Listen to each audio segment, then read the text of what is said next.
The original Paul Reed Smith studio model was first introduced in 1988, and it only stuck around through 1991. Now, unlike the later versions, it had a pair of regular Strat-style single coils, along with its full-size humbucker.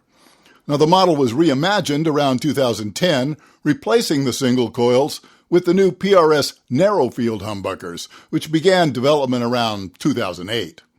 Now, for me, this makes for a much more unique guitar, but one that only lasted about 3 years as well.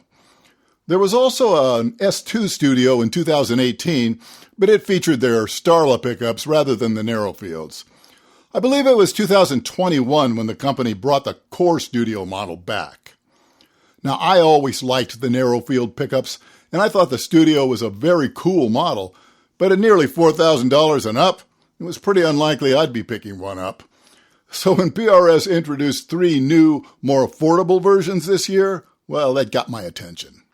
So now we have a new S2 Studio, the SE Studio, and today's guitar, the SE Studio Standard.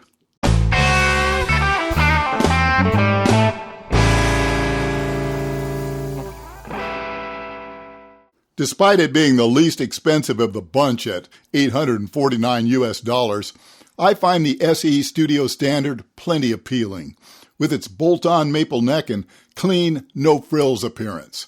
It looks like it's made for strapping on, plugging in, and getting to work. It's handsome without being showy. It currently comes in just 3 colors, white, sage green, and this one, which is called Silvertone Gray. Honestly, I think they're all nice, but this is my personal favorite.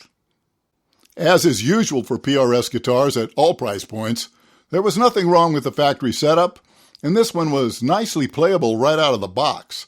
The fret leveling and crowning is spot on, and the action was set at about 1.75 millimeters on the treble side and 2 millimeters on the bass.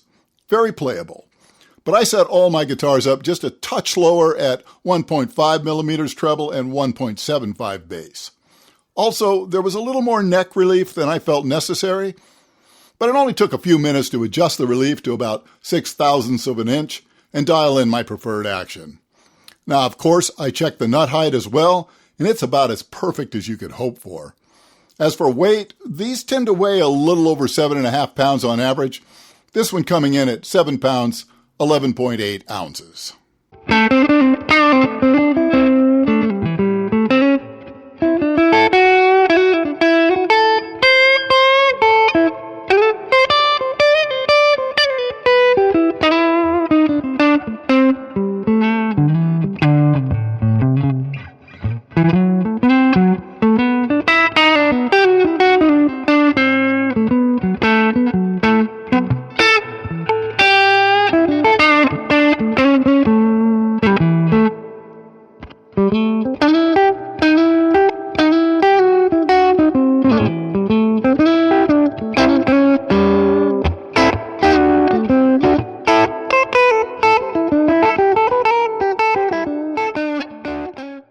Now, if you saw my recent review of the SE NF3, you already know how much I like these narrow field pickups.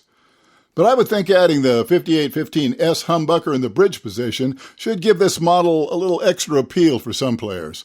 And this one also has a coil tap, accessible via the usual push-pull tone control. Now, another difference that's less obvious, but also interesting, is the body wood. Now, where the NF3's body is poplar, this one is mahogany.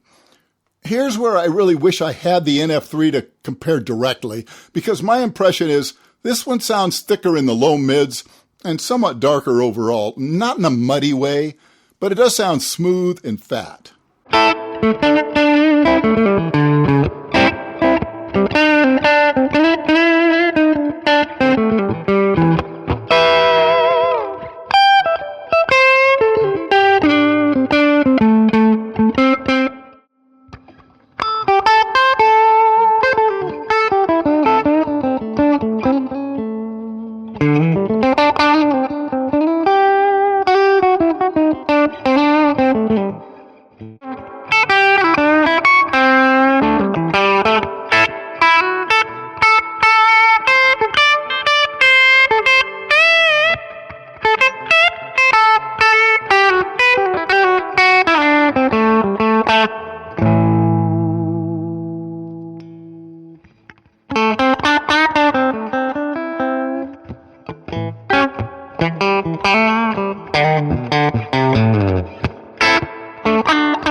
Everything else seems pretty much identical to the SE NF3.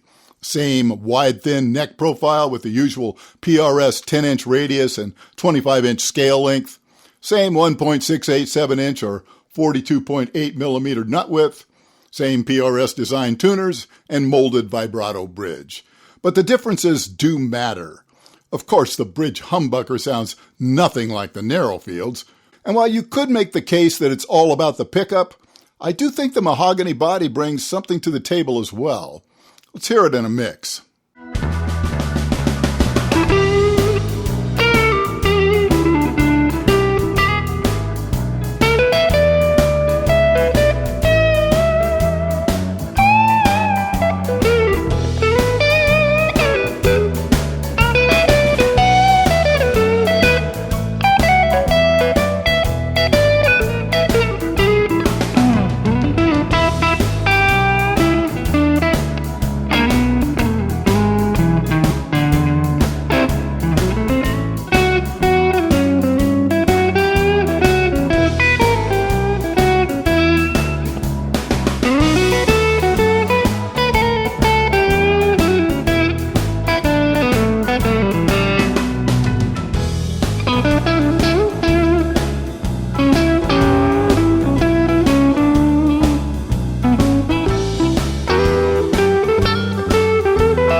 Well, let me begin my final thoughts by just saying this guitar plays phenomenally well.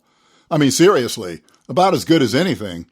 I know it's a bold statement and no one would expect every example to be this good, but I've owned and played countless guitars since I started in 1963, and in terms of sheer playability, well, this $850 guitar hangs with the best of them. Now, before it even crosses your mind, I bought this with my own money, and I doubt PRS even knows this channel exists.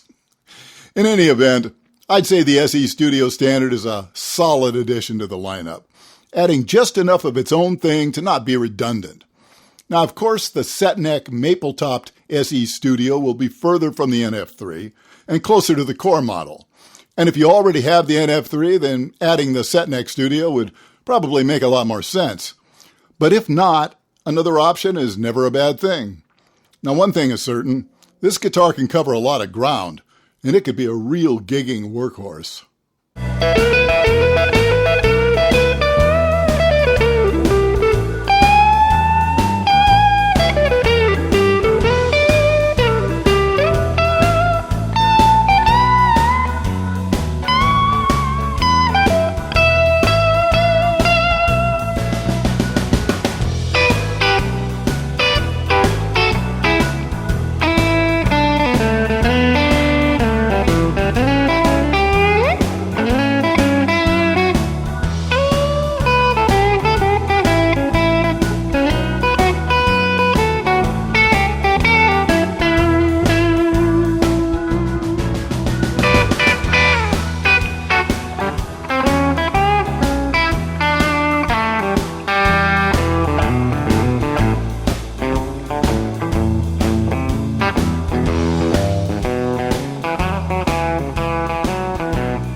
Once again, thanks so much for joining me today.